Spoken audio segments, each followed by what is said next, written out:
Paris has woken up, and so has Chamonix. Hello, everybody, and welcome to the 11th Convention on Health Analysis and Management, CHAM 2019. The theme will be health systems and governance in all its states. And I'll start with a fable that I've slightly changed.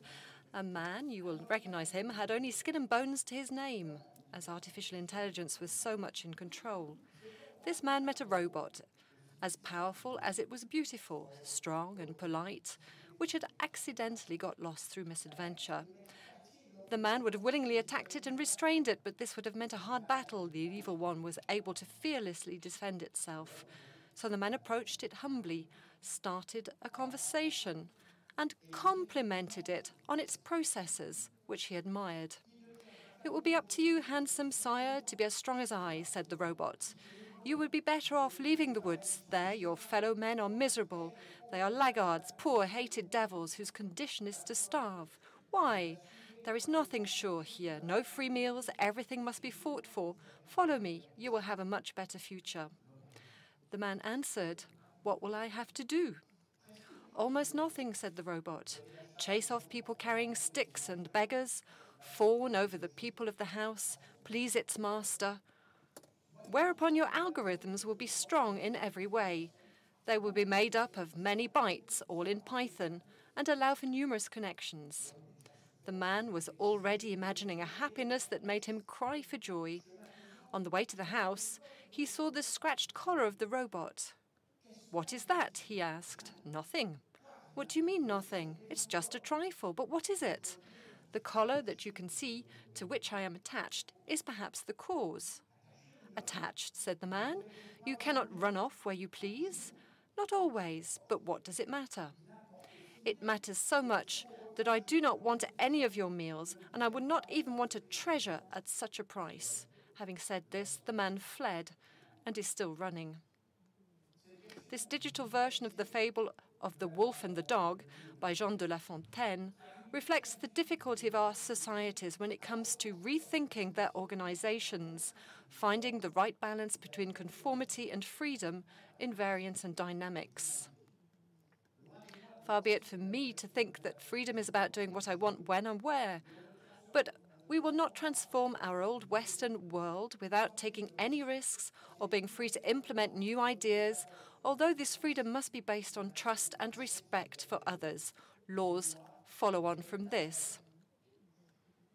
The political quarrels in the media, stoked by the increasingly harmful effects of social networks, are polluting the space for democratic expression, undermining discussion and dialogue, which should be based on reason.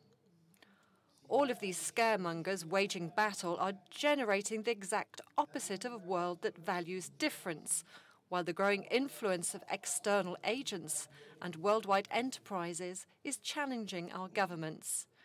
Yes, regulation is essential, but it must allow companies to invent and try things out, and even make mistakes without there being a legislative and regulatory deluge that freezes the initiatives emerging across France and Europe, attempts which are too often considered as mere experiments without a future. Yes to a strategic government able to point us towards the North Star, the goal towards which we must strive.